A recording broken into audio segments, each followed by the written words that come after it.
record. All right, we're recording.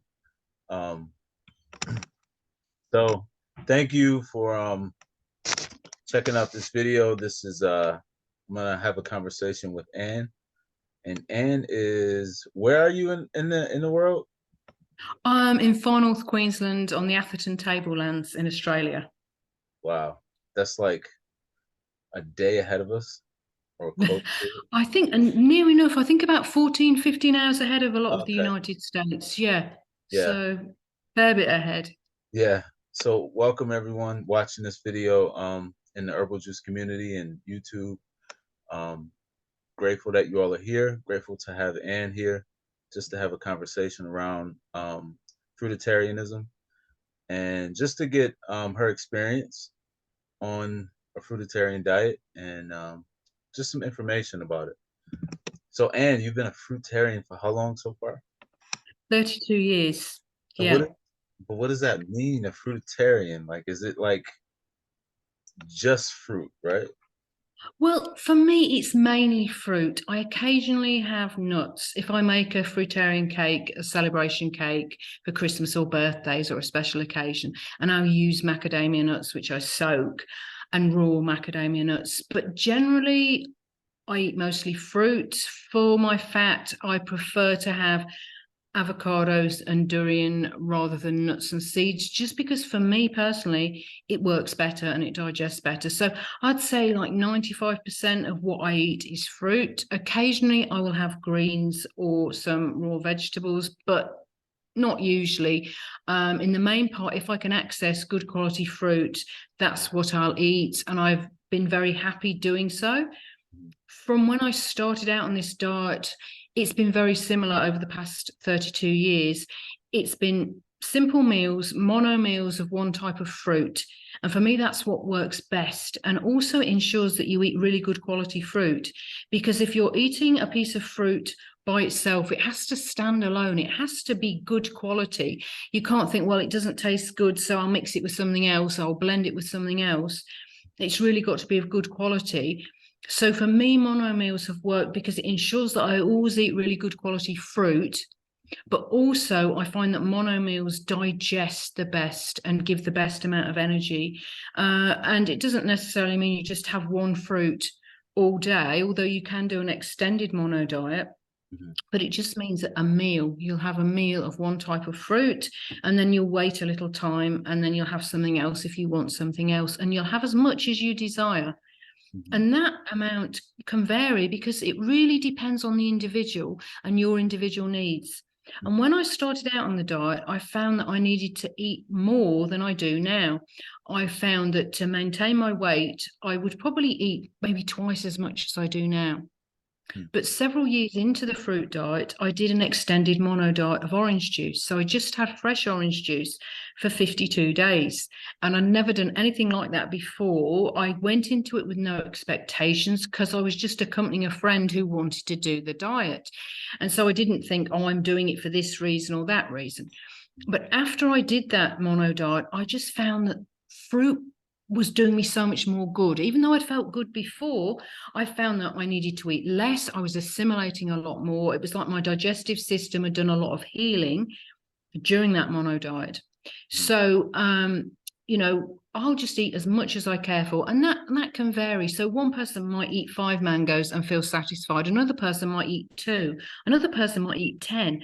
There's no, this is wrong or this is right. It's what's right for you. Right. At that time, and that's not always static. Our needs can change. There might be some times when we're doing a lot of hard physical work where we need to eat more, or there might be times, when we've done some kind of cleansing and we're assimilating things better when we find we need to eat less. So so I just really done the same kind of diet for 32 years. I never got into the gourmet raw. I never got into doing fancy dishes. Although sometimes for my kids' parties, we'd push the boat out a bit and do a few fancy dishes. But in general, it's always been very simple meals. And when the fruit is good quality, I think it's hard to top that. When you've got really good mangoes or really good custard apples or really good pineapple, to add anything to it wouldn't add to it. It'd almost take away. Yeah, it kind of So ruins it. Yeah. So Yeah.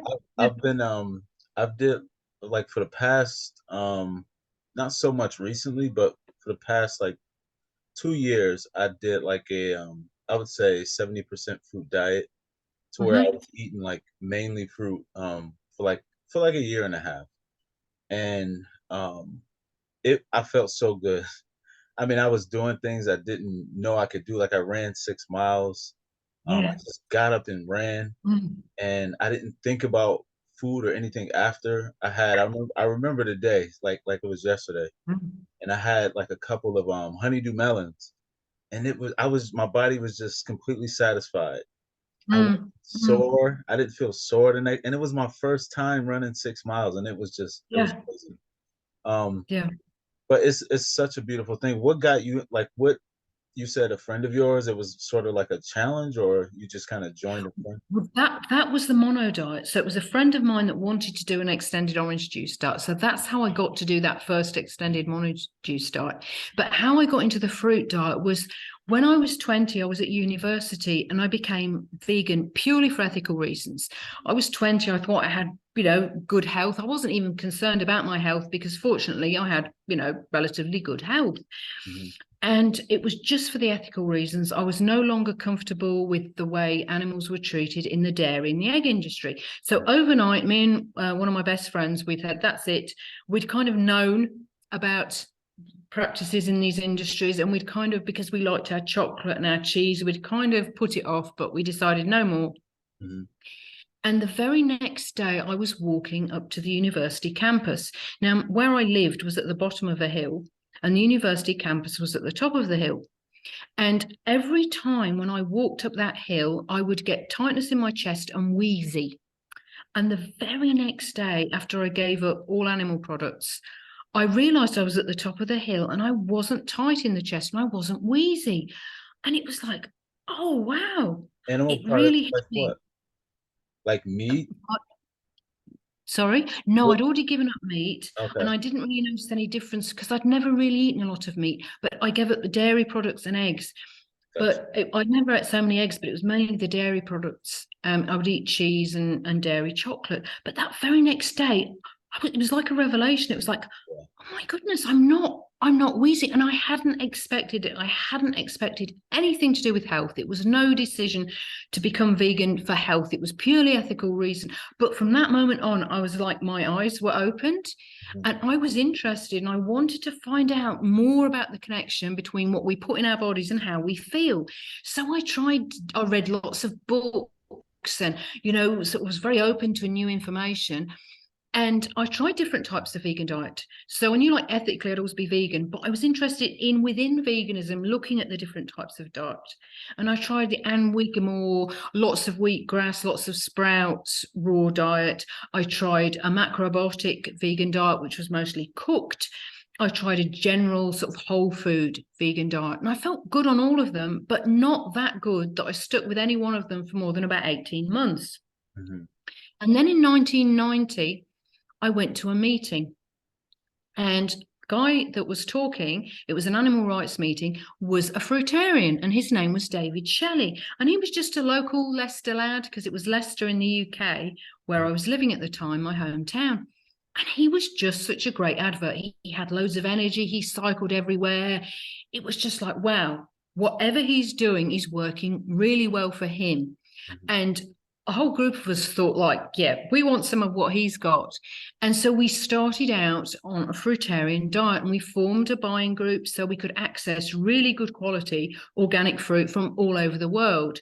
Because England is not like Australia, it's more limited for the quality of fruit. There's some great fruit in the sort of the summer and the autumn, mhm. but the spring and the winter, it can be a little bit thinner on the ground. Yeah. So we had the social support of each other. There was about 6 of us. Plus, we had this organic buying group. So we were accessing really good quality fruit, which was very good in those initial first months.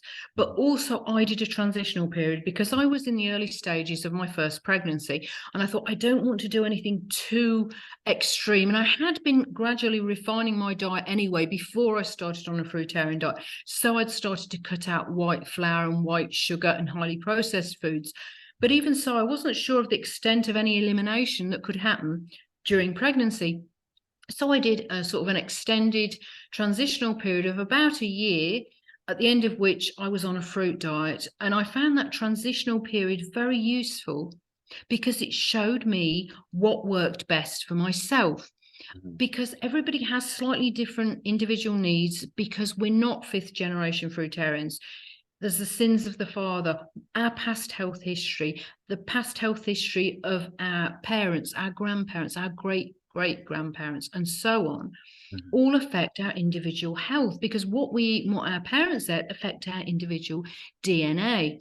So I think, it's very important to find the diet that works for you. And during that transitional period, I tried 80% raw, I tried 90% raw, I tried 100% raw.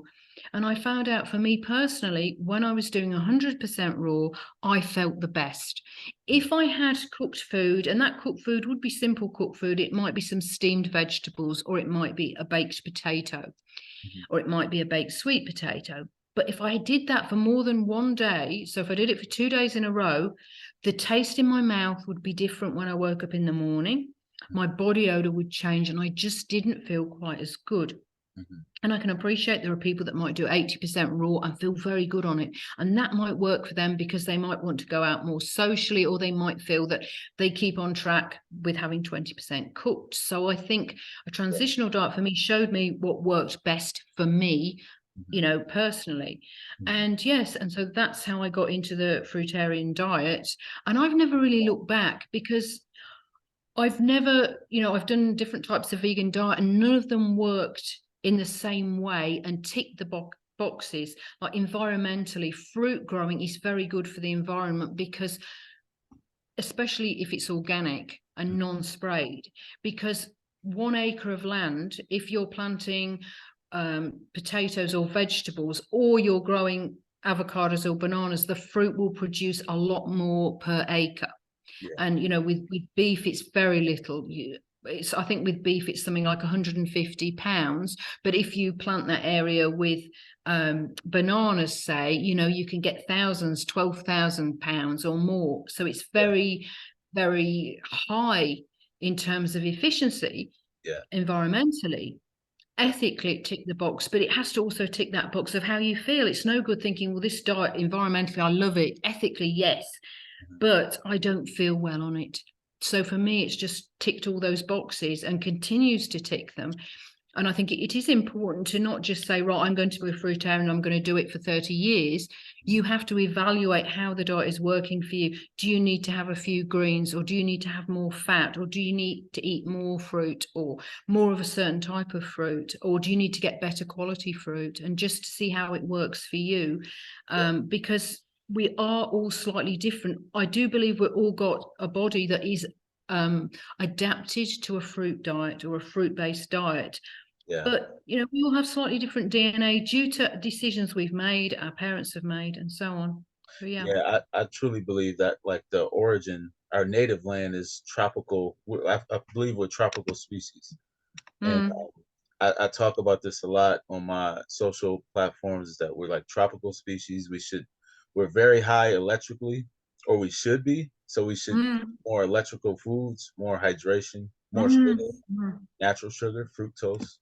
Um, so I'm a big I speak a lot about like staying away from meat and all the processed foods and things like that. mhm. Um, because I feel like, what do you feel?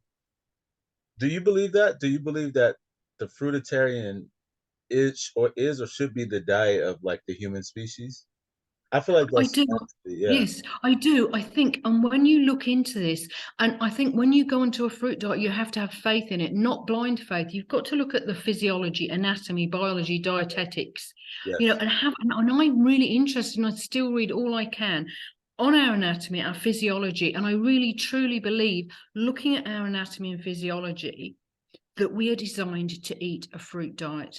yeah, And when we look at the anthropoid apes who eat a very high fruit diet, and their percentage of fruit will vary. People say, oh, chimpanzees, they eat meat, they hunt.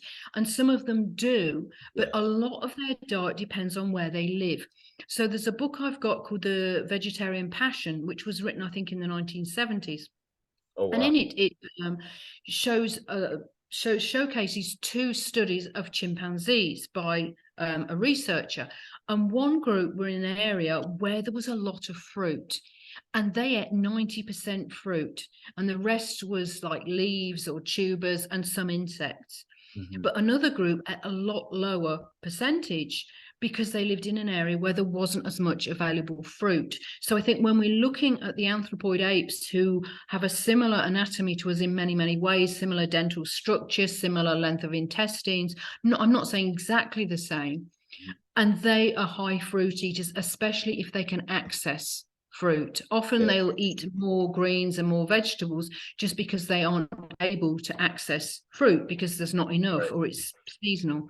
But Right. certainly, yes, there have been recorded cases where researchers have studied chimpanzees and they eat 90% fruit in their diet. Yeah. So So I do believe, yeah, that we're yeah. designed to eat fruit. And what you were saying about the electricity, I do think fruit vibrates at the highest level of all foods, and it has the highest amount of biophotons and light energy, which I think is important for health and is a kind of a nutrient in itself. Yeah, for sure. There's so is that what you mean by like, so given that example of like the apes, if they're like relocated and their diet changes, similar to us, like being relocated into more like the northern hemisphere, like me, where most people would eat meat and things like that. So genetically, or in our DNAs, our DNA changes, right? Is that, you mentioned that? Is that so? Yeah. Yeah, and it carries over generation after generation. Yes, but then we can change. Similarly, we can change our DNA by what we choose to eat. Yeah, And the foods that we actually become part of, it said you are what you eat, yeah. but the foods that we eat sort of get into our RNA and stuff. So we do sort of take on what we eat. Hmm. And I do think things can be reversed. I don't like vivisection, I don't like animal experiments ethically, but there was an experiment done by this guy Pottinger with cats. So he had cats and he fed one group raw food, another group had cooked food. With the cooked food group, by the second generation, they were infertile. So they couldn't even get a third generation. Mm-hmm. And it took no, I think it was the third generation they were infertile. So they couldn't breed from those. And they went back to the second generation of cooked food cats. And it took 4 generations to get them back to normal because they had defects in their anatomy and physiology. And I So think if with humans, similarly, if there were third, fourth generation fruitarians, gotcha. I believe they would have a wider dental arch, they would have a wider rib cage. I think there would be changes that would be permanent. And I think people would then have similar needs. Yeah. Because now I know people that have been on this diet over 20 years and have never supplemented B12 and haven't had any deficiency. So obviously they're getting their B12 from somewhere. Maybe they're making it themselves or they're absorbing it very, very efficiently. Hmm. But other people have done the diet for 18 months and have had severe B12 deficiency. So there's differences. There's differences with people and people's needs. Hmm. And I think that's why it's important, because one person is doing well on this diet and doesn't need to supplement, another person may need to supplement. And it's like vitamin D Hmm. as well, vitamin B12 and vitamin D. So we should be able to get enough vitamin D from the sun. But if we're living in an area where we're quite far away from the equator, or there's a lot of cloud cover or a lot of pollution, Yeah. that will stop us absorbing vitamin D. And you might have heard, like in the UK in the 1920s, 30s, there was a lot of rickets in children. And that was because of the pollution, the smog. There was a lot of coal burning, Hmm. which created smog. So Hmm. that smog put a layer in front of the sun, which stopped the UV rays hitting the kids. And Yeah. so children got deficient, they got rickets. And rich and poor alike, it wasn't necessarily the diet, because we should be getting most of our vitamin D from the sun. Yeah. So if you're living somewhere where you can't get enough vitamin D, you may need to supplement, or you may need to get a vitamin D lamp. There's a company called Spurty that make lamps that are specifically, they don't cause you to tan because they don't have that UV ray, but they have the UV rays for creating vitamin D.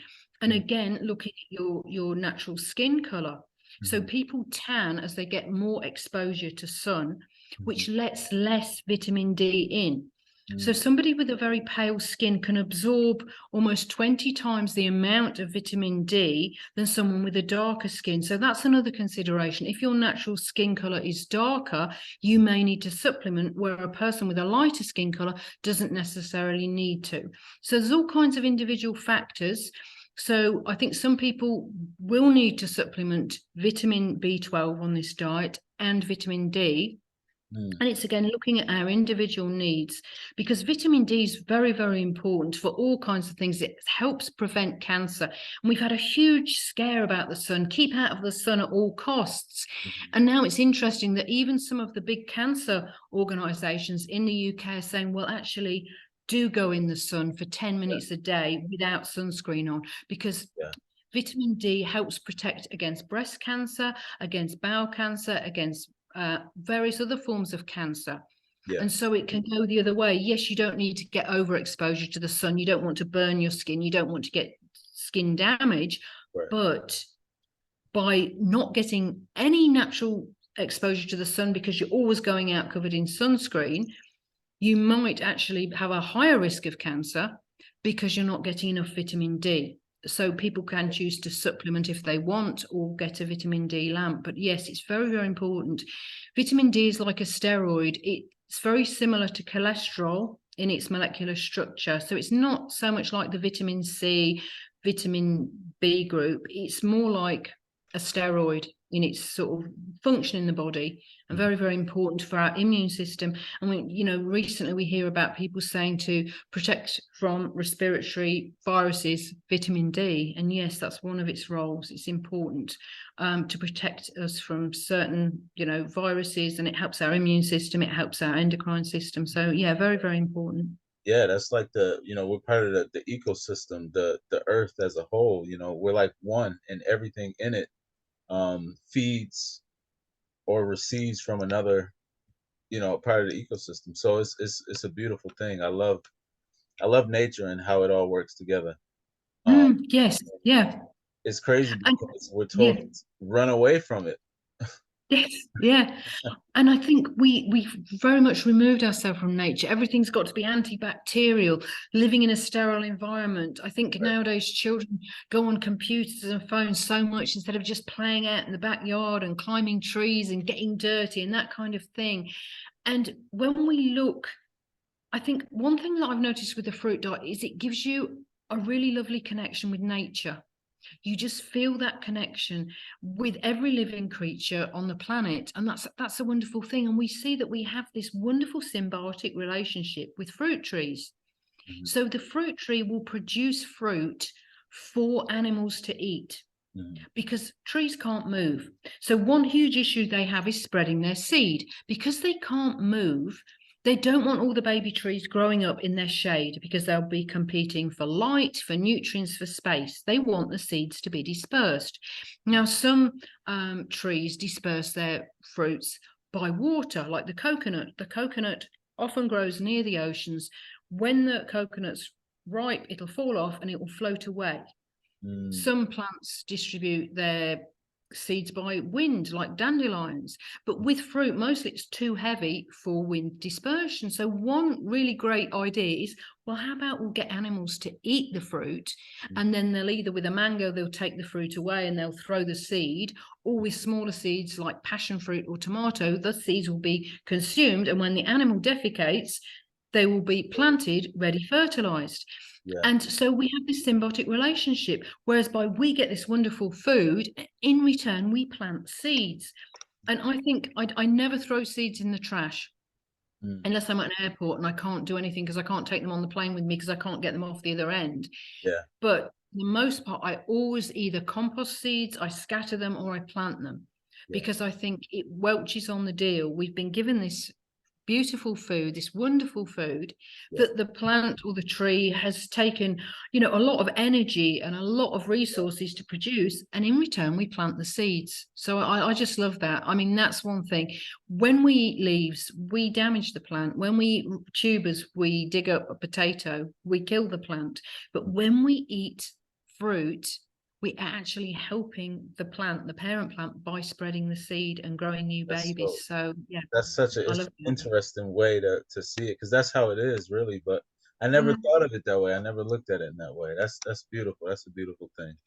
I love that.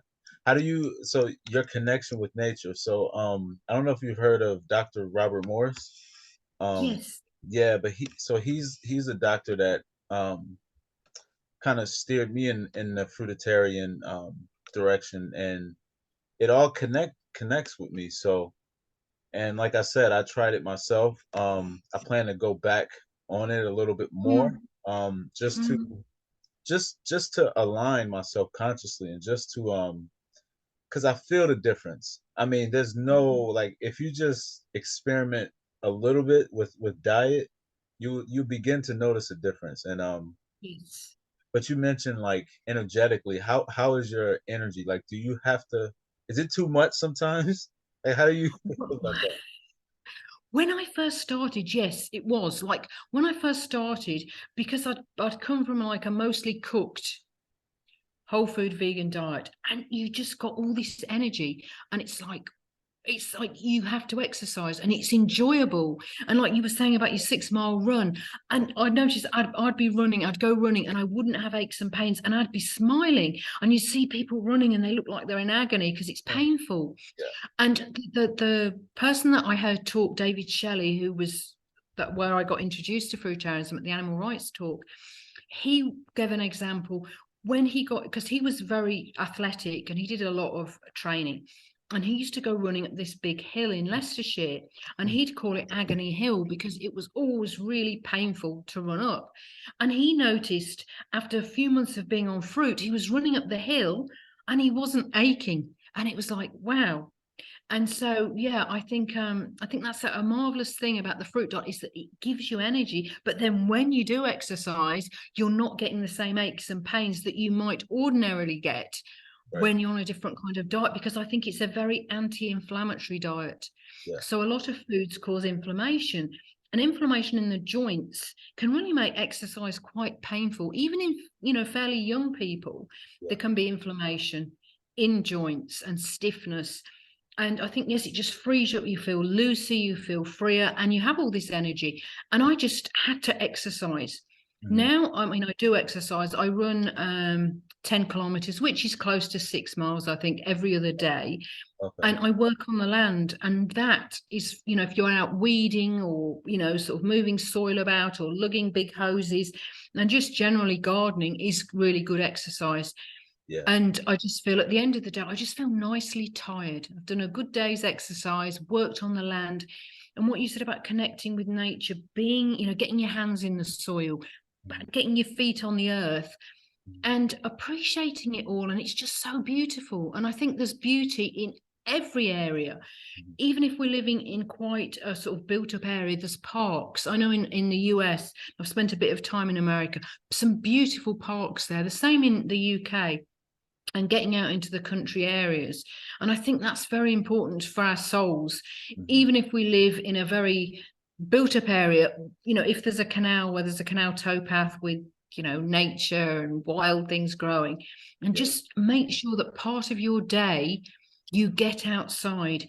And even if it's not sunny, you can still get up to 80% of the healthful rays through clouds. So just, sort of getting out, you'll still get some UV, even if it's not sunny, even if it's cloudy, and Mhm. just get out into nature. I don't think you could do this diet and just sit there and not exercise and not go out in nature. I think it just wouldn't work. It It kind wouldn't of goes work. hand in hand. Your Yeah. body wouldn't Yeah. let you sit there. Yes. Yeah. And it's just, and exercise is a joy. So it's Yeah. not like, and I really started to notice that at the first, couple of years I was on a fruit diet, that I'd be running and I'd just be feeling so good, and my whole body'd be flowing, and I could feel my muscles working, and I'd see people and it looked like it was agony for them Yeah. to run. They looked like they were in pain and they were suffering. And I think a lot of that is diet related. Certain foods will give you inflammation, they'll make it tough. Yeah. Yeah. Yeah, for sure. There's definitely especially in the States. Well, I don't know about the rest of the world. I haven't really traveled much out of the States, but there's a need for this type of information to be shared, like we talked about before we began. It's just, Mm, you know, it bothers me to see people in pain so mm, much, and even myself. Like there's things that I know about myself that I need to clean up diet wise mm, and things like that. But at least be aware is kind of what I say to people. At least you want to know. You want to have the mm. knowledge to know how to feel better, to know how to and a discipline, like push and pull at your own discipline. Um, Yes, yeah. And I think as well, like with getting older, I've known quite a few people on a fruit diet and they get older and they still run marathons and they still are very physically active and they don't have that recovery time, even in their 60s and 70s.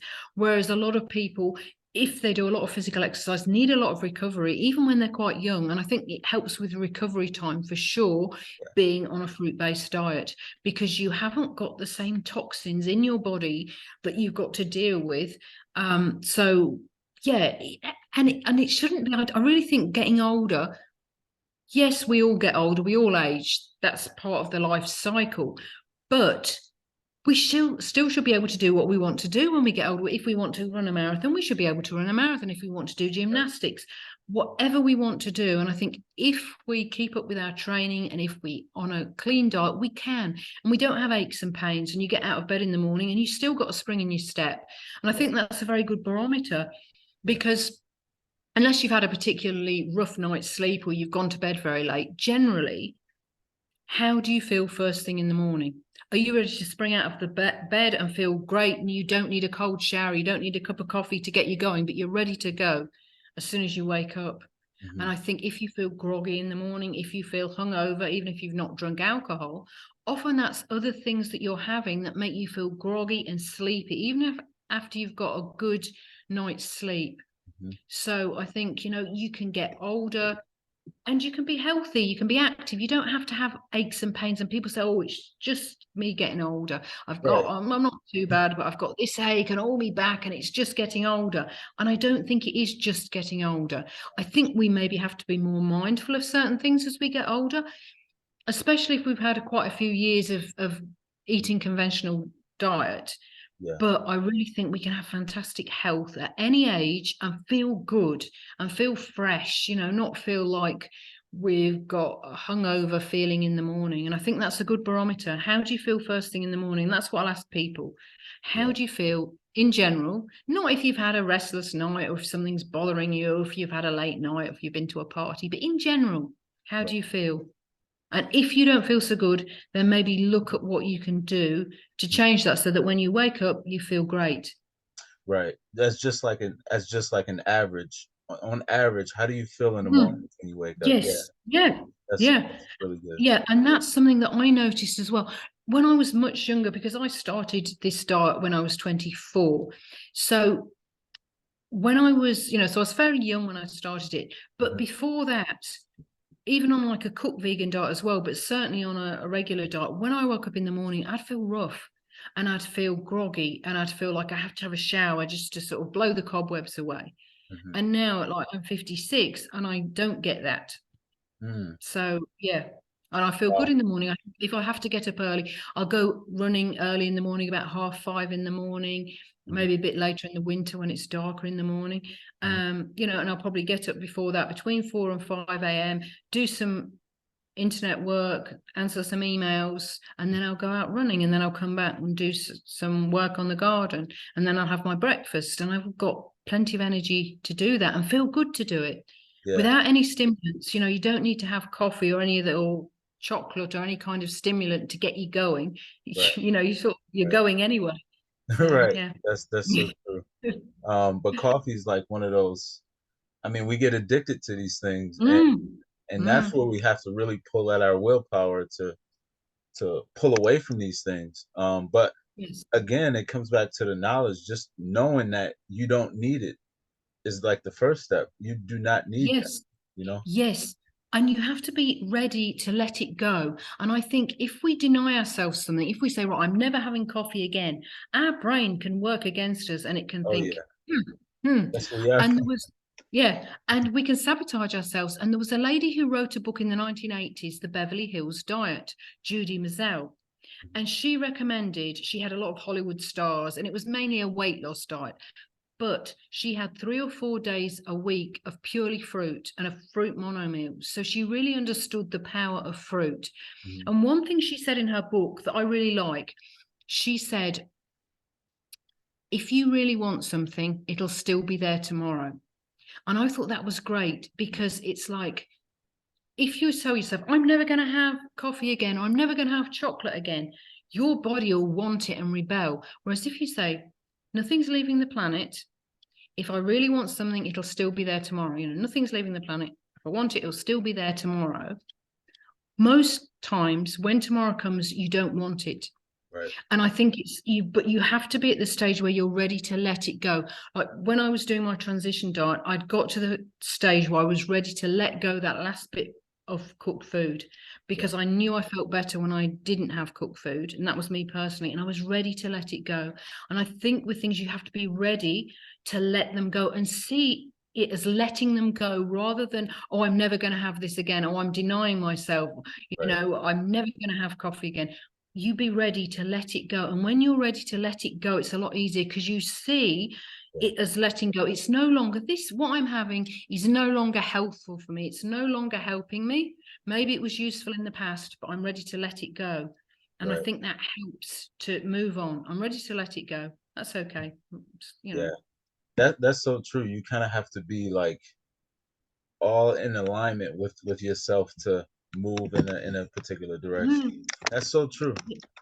Even yeah. creatively, because I also do videos. I do a lot of video editing, and there's Mm, times where if I try to force myself to do it, I just can't. I need to be like completely yeah.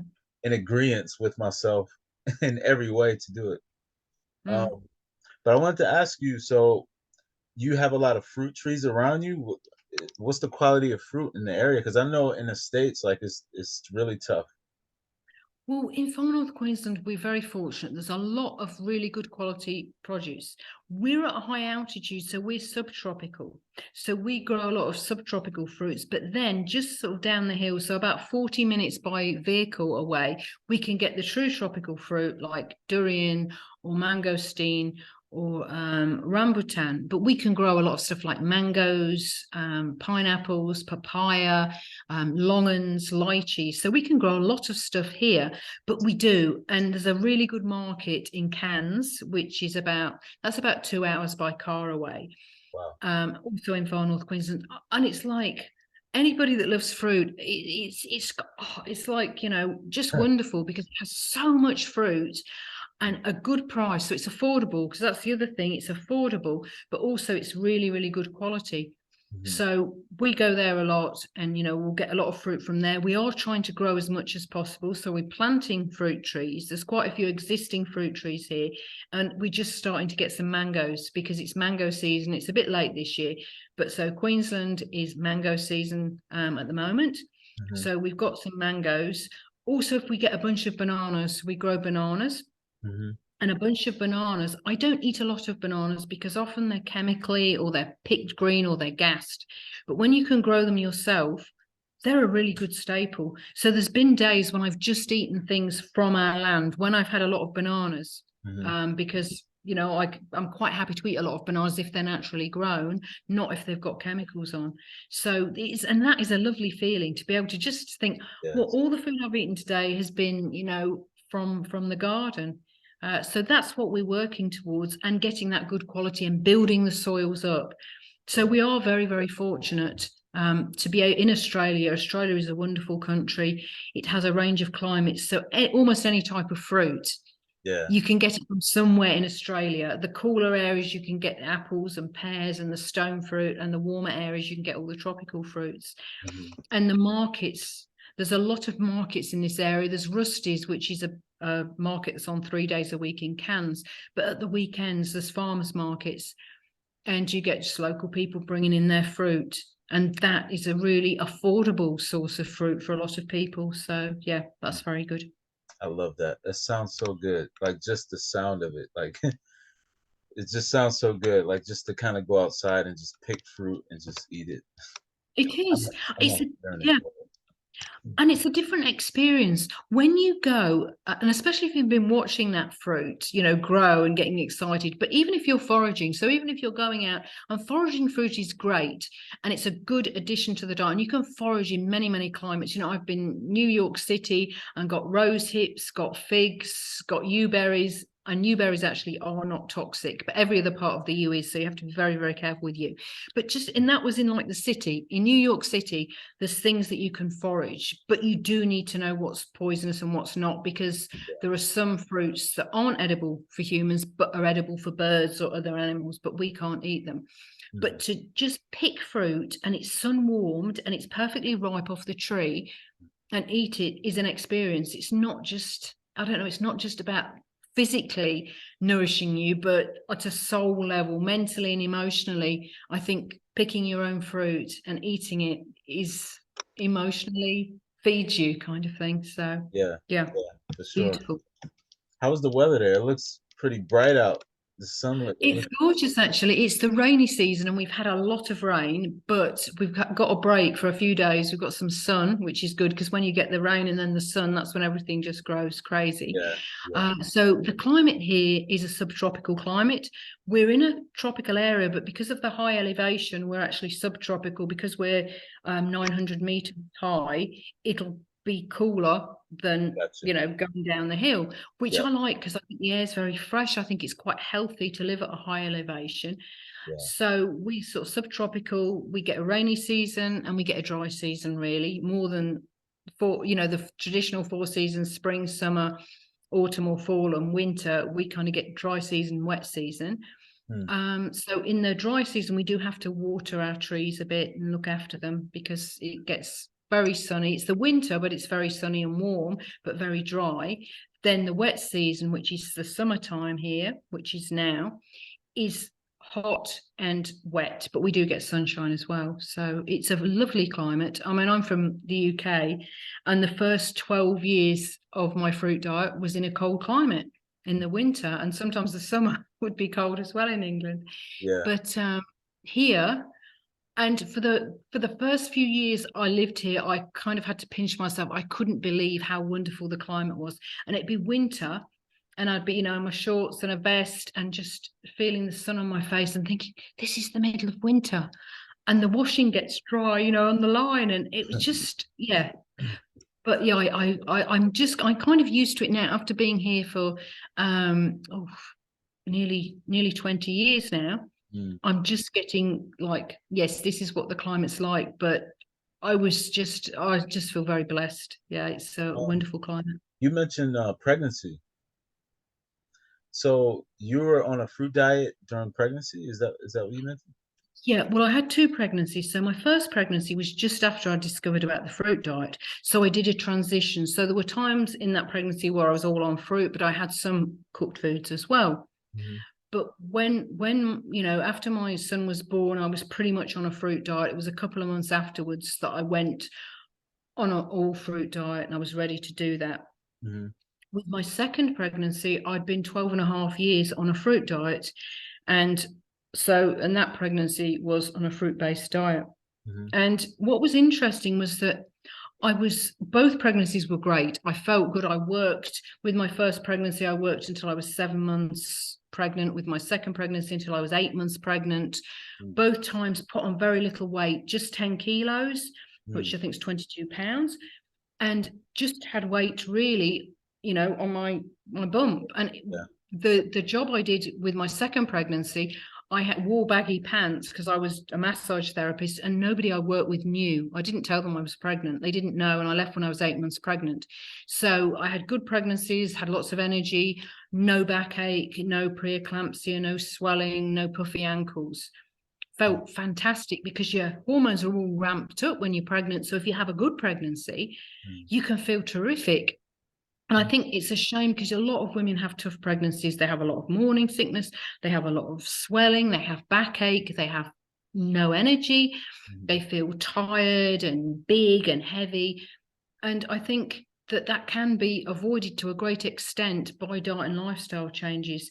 And you can instead have a wonderful pregnancy that's, you don't really need to see a doctor. Well, you do see a doctor for your checkups, but you don't have any illness, you don't have any problems. So that is great. So with my second pregnancy, I'd been on a fruit diet for 12 and a half years, and my body recovered from the pregnancy so much quicker, which astonished me, because with my first pregnancy, when I was in transition to a fruit-based diet, my stomach took a long time to go back flat.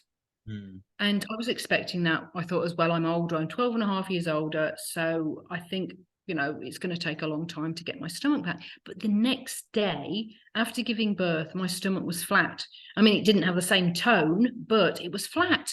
And Mhm. I got a picture taken, because I thought no one will believe me that this is my stomach a day after giving birth. Mm. But that was a big difference. From being on the fruit diet for 12 and a half years, my body recovered much more effectively from giving birth. Both pregnancies were great. I didn't have any issues, but the recovery time was a lot quicker, even though I was 12 and a half years older. So you might expect, oh, well, you take longer to get over the birth, but it was not the case. Mm.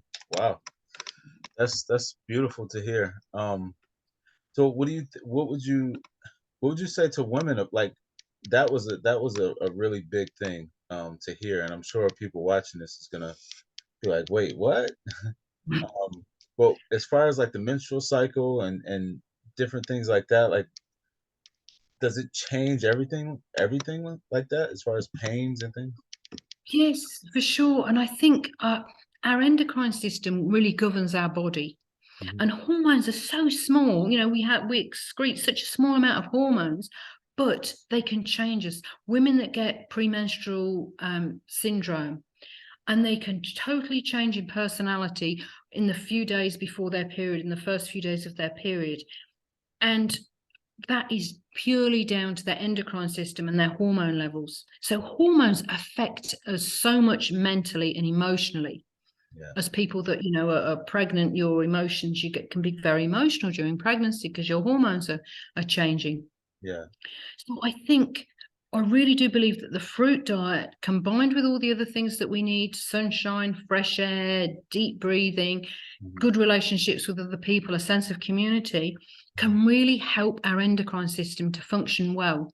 And something that I noticed when I was working as a massage therapist and taking down people's notes, Mhm. so many people are on thyroxine for hormone issues. So many people. I think after blood pressure medication, it was the second most, used medication, because endocrine systems aren't functioning optimally. Either, the thyroid's working, like it's hyperthyroidism or hypothyroidism. Mhm. And that really struck me, that so many women, especially women, seem to have issues with the thyroid. So many people are having their immune system and their endocrine system compromised by not having the diet and lifestyle that they would work optimally for them. And the same with periods. My periods were very heavy, very painful. I'd always know the day before I was going to get my period, because I'd have some really bad cramps. Mhm. And going on a fruit diet, the pain goes. They became a lot less light. Some women actually still ovulate but don't bleed at all. For me, that was never the case. I always had some bleeding, but it was a lot less. My periods weren't a problem. They used to be. I used to dread getting my period. If I was going to go anywhere, go away or do anything, I think, oh, I hope it's not when I've got my period, because I generally feel really, really bad and there'd be so much pain. But then the raw food diet, totally changed that. And I didn't have to worry about that anymore.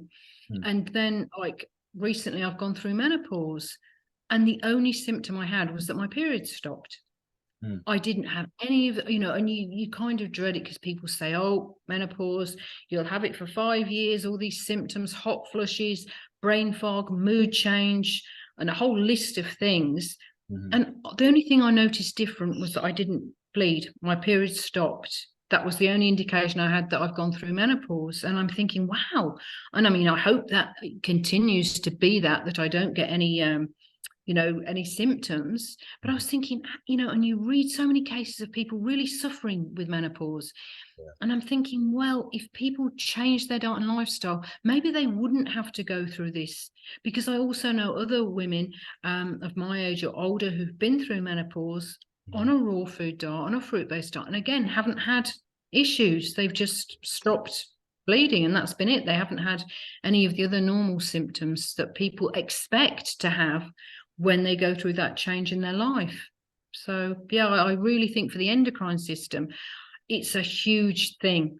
And I think so many of our afflictions today and our pain is caused by imbalances in the endocrine system. And what doctors will often do within the allopathic medicine field is just give people medication. They Right. won't look at the cause. They won't look, well, why is your endocrine system not balanced? Why is it not working properly? And look to rectify that. I think a lot of naturopaths, a lot of more alternative health practitioners do look and they think, Mhm. well, you're getting this symptom or you're getting that because your endocrine system isn't balanced, and they look to balance that.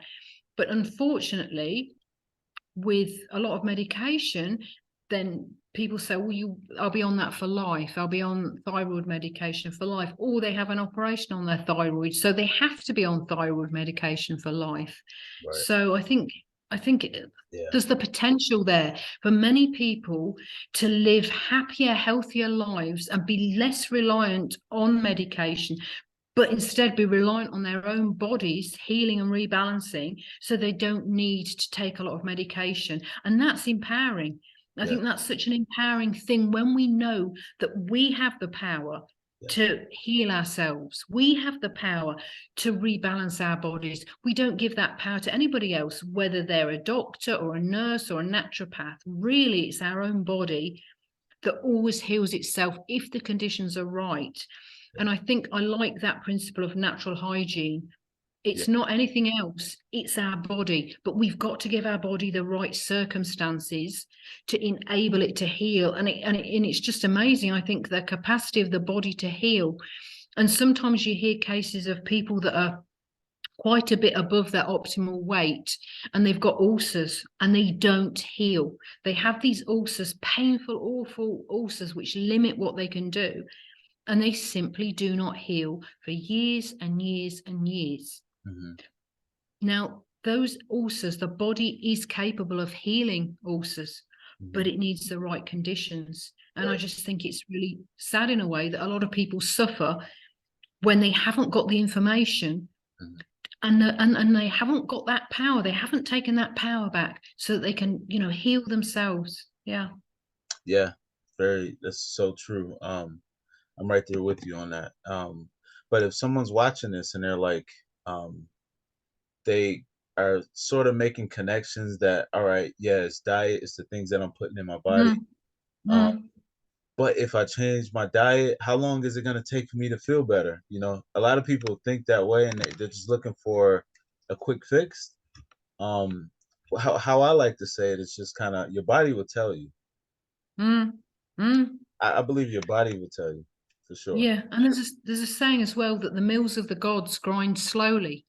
Mm, And things won't just heal overnight necessarily, although some things can. And the body will yeah, also heal things in the order that it sees as best. I really believe that all our yeah, bodies have this innate intelligence. They yes, know what to do. And if only we can listen to them and just have faith that they will heal. So you might have a skin complaint, you might have acne, yeah, and you might go on a fruit diet and you might think, well, why isn't this healing straight away? But the body's doing other things in there and mm, it will heal eventually. mhm, But there's other things. Maybe there's some deeper seated things that really yes, need to be healing first that that we we may not can't know. see. Right. Yeah. Yeah. And so I do really think it's important to have faith in our bodies Mhm. and listen to our bodies. And also with the fruit diet, if we're doing a fruit diet and we think I'm eliminating too much, or this doesn't feel right, or this doesn't work for me, to reassess what we're doing. And I Mhm. think, what we were talking about before about DNA being changed, some people feel that they can't eat a lot of sweet, juicy fruit. And they have to do more of a transitional period, having maybe more raw vegetables or more sort of berries and less sweet fruits until their body heals enough to be able to have sweet fruit. I wouldn't say everybody can do this straight the way without any kind of transition, Right. because people are very different and people have different needs. And as we were talking about with the B12, some people don't need it, some people really do need to supplement, but some people seem to be fine and have no deficiency symptoms. I don't supplement B12, but if I had any deficiency symptoms, which are pretty obvious with, you get a numbness in your tongue, you can get an itchy tongue, you can get sore and itchy fingertips and toes, I would supplement. I supplemented when I was pregnant and the early months of breastfeeding. And if I got any indication that I was low in B12 or deficient, I would supplement. I don't have an issue with supplementing, but I don't feel at the moment that I need to. But you can get blood tests, you can see what your levels are, you can see how you feel.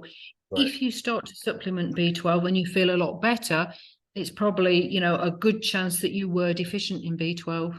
So I think it's important to watch your B12, watch your vitamin D with this diet. I think they're the only two things that I personally would recommend supplementing. Yeah. But maybe probiotics. Now, if you've taken a lot of antibiotics and your gut biome is really messed up, you could just wait for it to heal. But that could take a while. And while it was healing, you could be not assimilating the nutrients you need.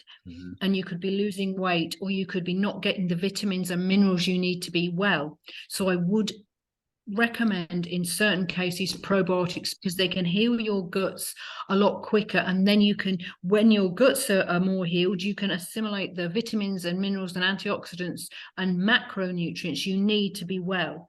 So I think that's something else that is potentially, especially if you've been on a course of antibiotics, sometimes if you've been on a course of antibiotics, it can take a long while and you can have issues with your digestive system for many, many months afterwards that can be rectified very quickly by taking a good quality vegan probiotic. So in that case, I would think it would be worth it on balance to take a probiotic and start that healing, because you're healing your gut, and when your gut's healed, you can heal the rest of your body.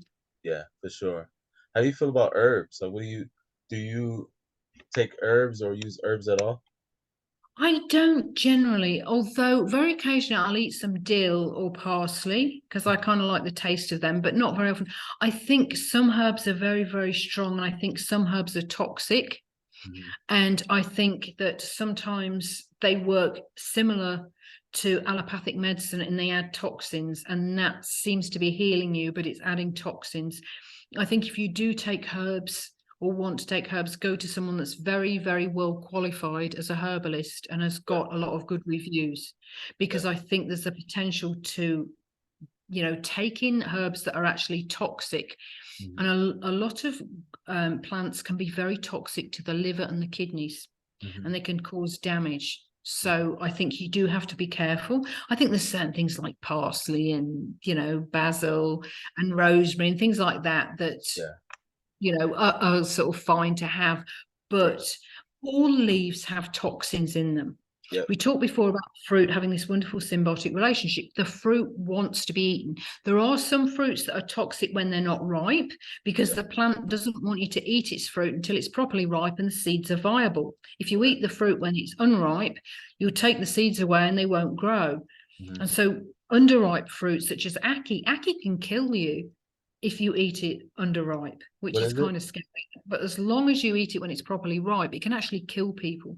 In Jamaica, in a 3-month period, 23 people died from ackee poisoning, and it's the national fruit of Jamaica. But that was underripe ackee. When it's ripe, it's very, very nutritious. But I kind of think that's nature thinking, well, if you're eating ackee underripe, the seeds aren't going to be ready.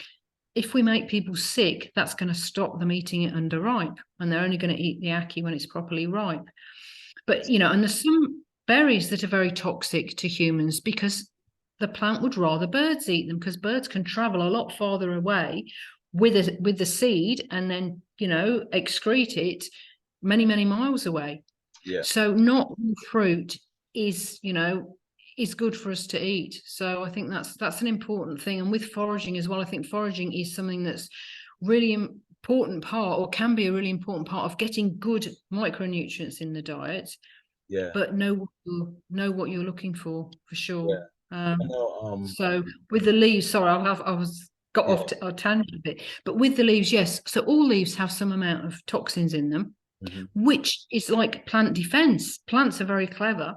Right. They don't want their leaves to be eaten, or they don't want a lot of their leaves to be eaten, because what happens if their leaves are eaten? They can't photosynthesize. They'll probably die, or their health will be compromised. Some trees can lose all their leaves and come back, but their health is compromised a lot in Mhm. doing that, in growing new leaves.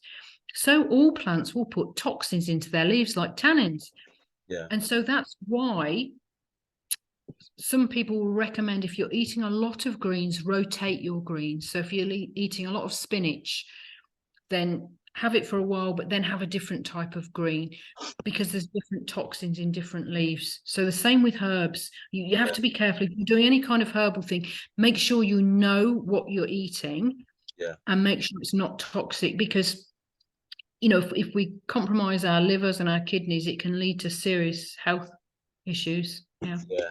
I've been practicing herbalism for a little over a year now at this point, and I've experienced with different herbs, and some of them, yeah, some of them have like it depends on when you pick them, on what part of the plant you Mm, use, but some of them have a drying effect. Some of them, like, they all have different properties and different strengths. mm, Some of them are really aggressive in ways, and you can feel it right away.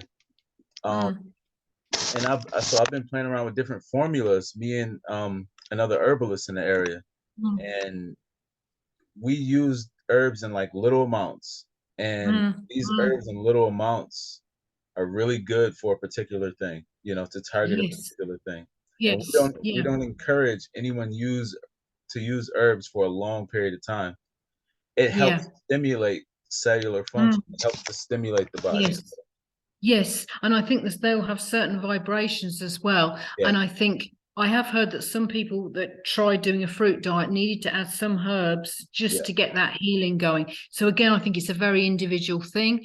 yeah, Some people might be fine without any herbs, but other people may find that, as long as they know what they're doing with the herbs, or they're going to a qualified herbalist, right.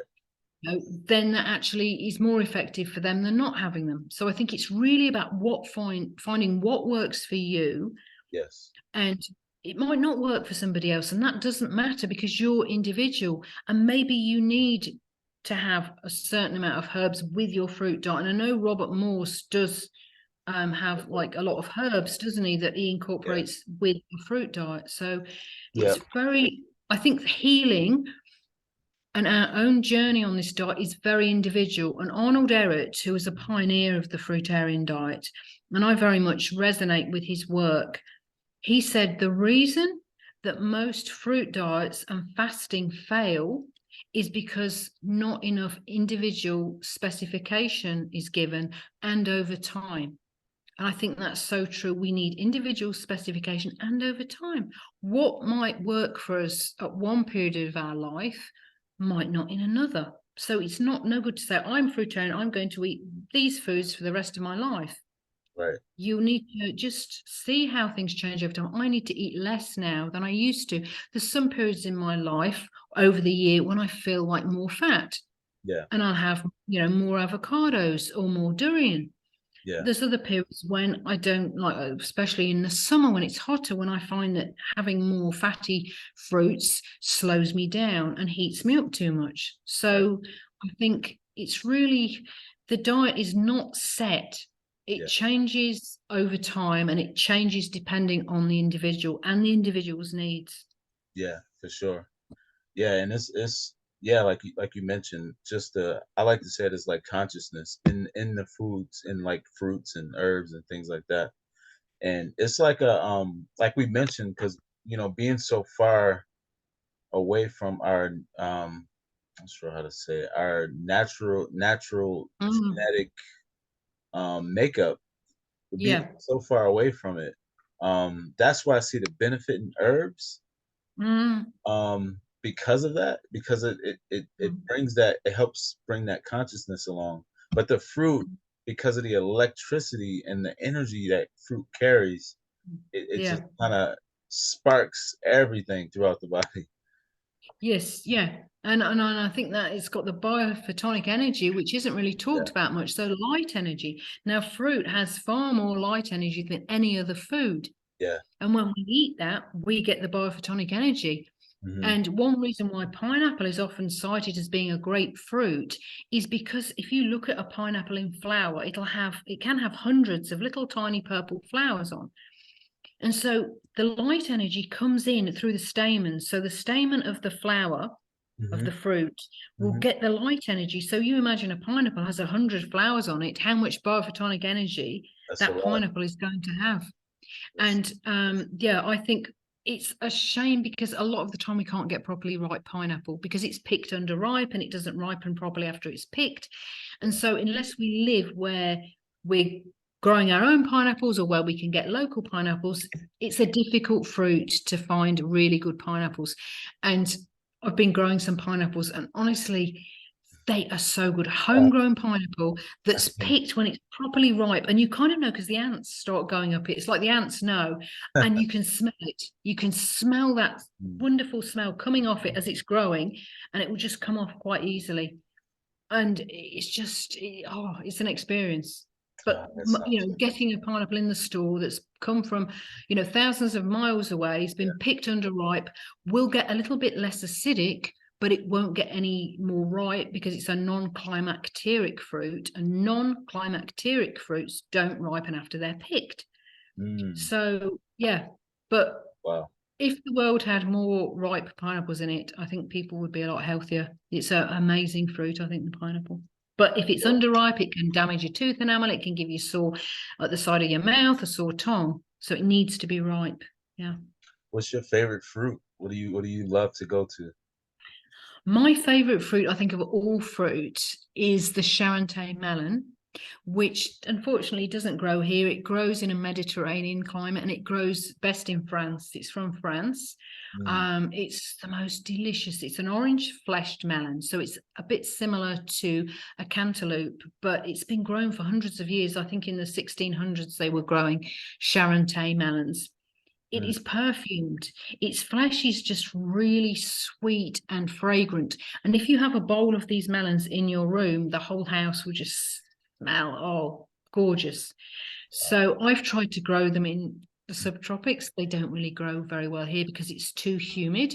We Mhm. can grow great watermelons here in the tropics and the subtropics, but it prefer like they will grow in Mediterranean type climates. They'll grow very, very well, and they do grow them in America. Mhm. They do grow them in some areas of New York State, I think, the Really? warmer areas. Yeah, I've had them because I've only ever really had them in France, and then when I lived in the UK, we'd get imported ones from France in our buying group. And I was in New York in Union Square Market, which is a great market in New York City, and I suddenly saw some Charente melons, and I was like, wow. And I was like, just running towards these Charente melons. I couldn't believe in the middle of New York City, there were these wonderful Charente melons that were grown somewhere in New York State.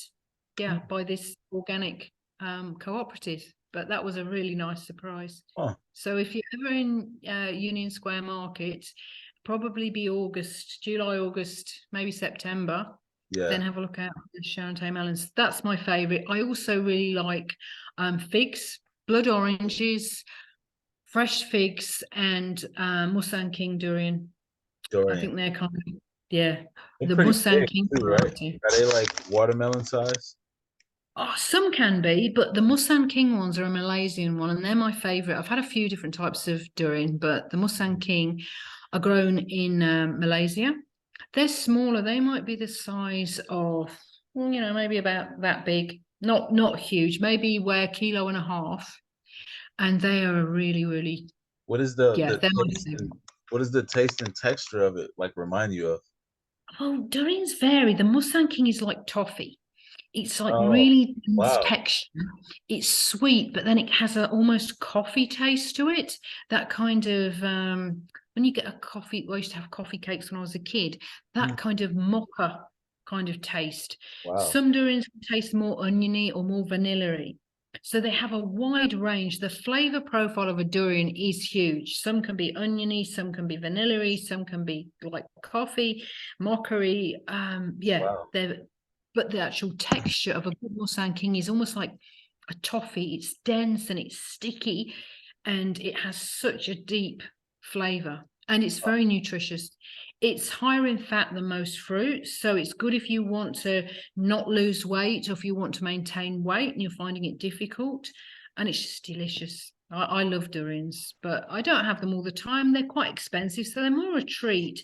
They Yeah. won't grow where we're living. I've got some baby plants that I've grown, but it's not quite warm enough here for them to fruit. They will grow if they're sheltered in the winter, Hmm. but they won't actually bear fruit. But Mm. 40 minutes away by car, there's areas where durians will grow, but they're always there. Even in where they grow, they're still expensive because a lot of people want them. It's about supply and demand. And also, they're quite hard to grow. They grow in areas where there's cyclones a lot of the time. So a lot of people have their durian trees knocked over and then they have to start again, kind of thing. Mm. But yeah, Okay. yeah, I would recommend trying a durian. Yeah. Mm. Well, all right, and this was beautiful. I love this conversation. I could keep going, um, but I don't want to take up too much of your day. Um, but I thank you for doing this video with me. Thank you. Thanks very much. It's been a pleasure, and it's always good to kind of share things and connect with other people that are on a similar, wavelength. So Yeah, thank you very much for inviting me. for sure. No problem. Thank you. Glad to have you. All right. Yeah, Thank so you. I'll connect with you after. Um, but yeah, again, thank you. Thank you guys for watching this video. We're gonna end this now. Bye.